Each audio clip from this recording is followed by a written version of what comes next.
are at the Fillmore in San Francisco. Amazing, beautiful venue as you can tell, and we're getting ready for the show tonight with Little Boots, who's back in the United States to mature. The album just came out finally in the US, right?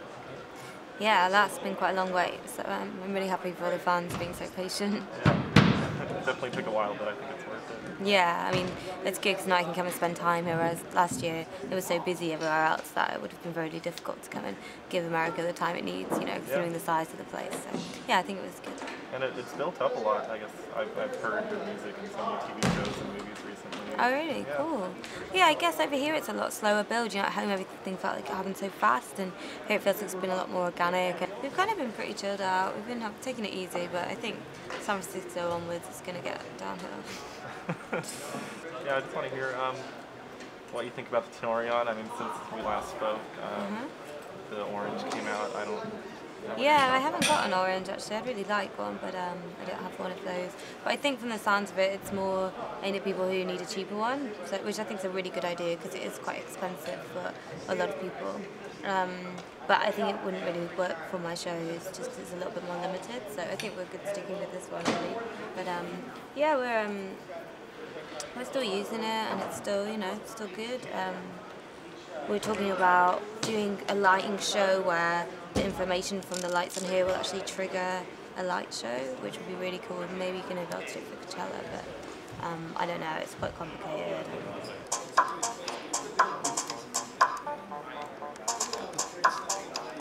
You know, people haven't really seen, not many people have seen it, so it's something really exciting for them, and they can see the music that they're hearing, so just all the same reasons really.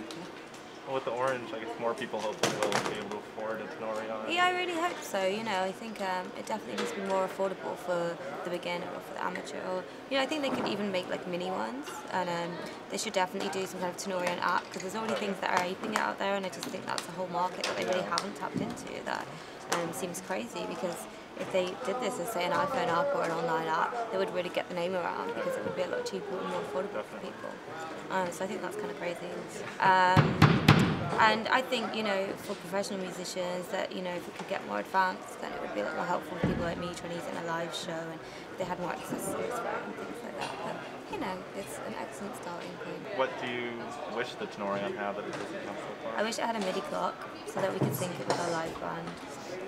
I wish that it worked better with Ableton, and just for a live performer, you know, I wish that when you loaded things it wouldn't have a delay when you started it, just a lot of little things like that. I wish that when you played back songs that you've saved, you could live edit over the top of them. There's a lot of things that really limit us for what we can do with it live.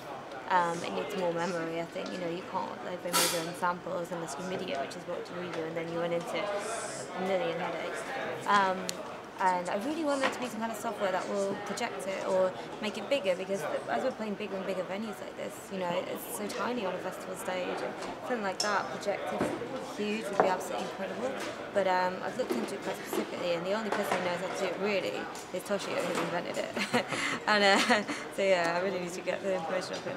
But it's just quite difficult to take the information from here and actually turn it into lights. So we've never managed to do it, but I think it's really doable. You know, to me it just seems crazy. Like, why can't you just make this big? That seems like it's not that hard and would look amazing. So yeah, we just need some help. Yeah. Well, like Lady Gaga's the Polaroid kind of like marketing head now, right? Or something like that. She's the Did you hear what? about that? Lady Gaga got hired by Polaroid. She's kind of like a creative consultant. Oh really? Yeah, I think you'd be great to be like a Tenori-on consultant. Wow. It wouldn't be as fun if it wasn't such a challenge though. Yeah. I mean, do the limits I'm sure of it... Ben won't agree, who has like had sleepless nights over it. The funniest thing is now everybody in my band knows how to program Tenori-ons, which is a skill I think none of them signed up for, and now all have.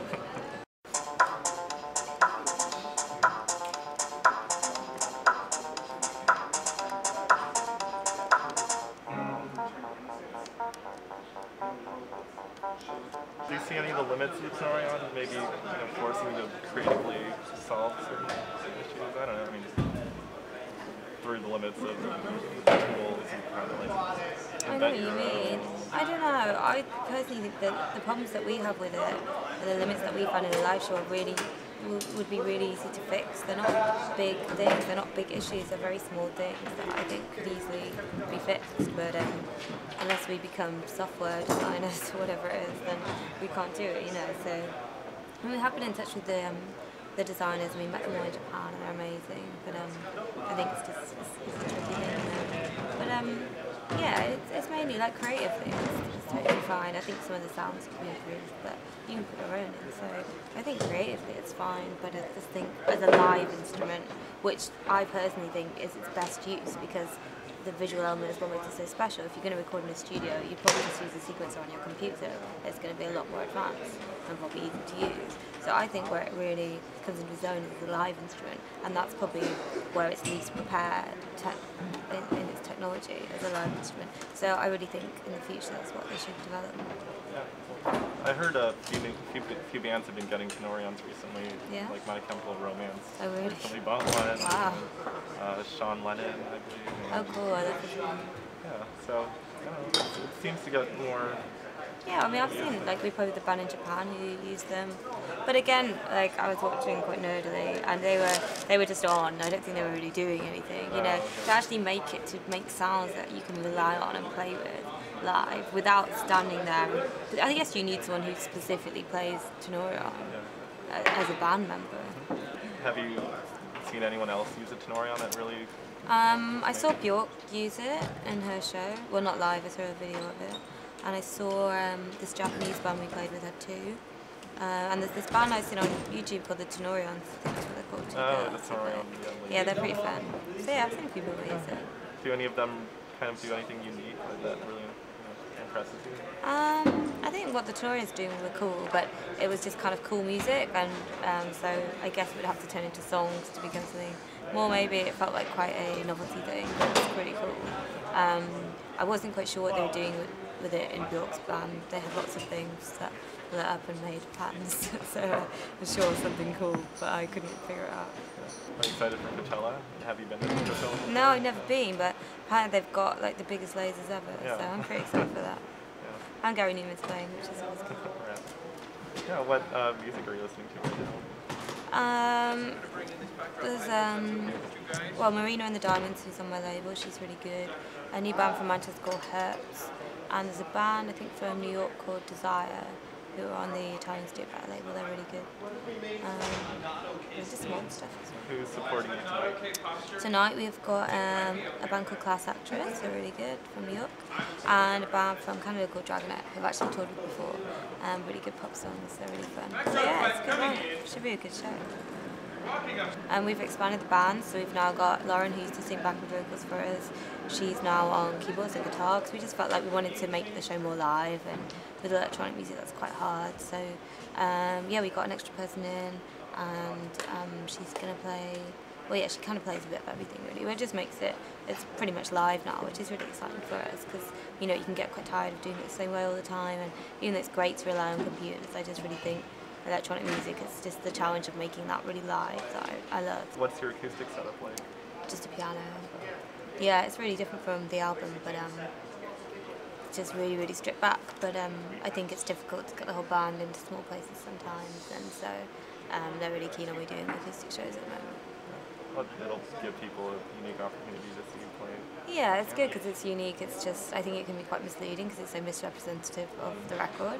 But what do I know? I'm just the artist. Yeah, I mean, hopefully people will be able to meet by knowing exactly what. Yeah, I hope that some people come down. It's free and it's all ages, which I think is a good thing, because I hate that kids can't come to the shows here.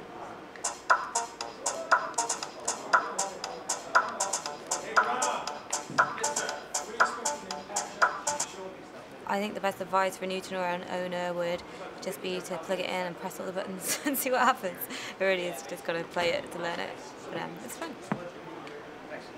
Good luck with the Little Boots Tenori-on giveaway.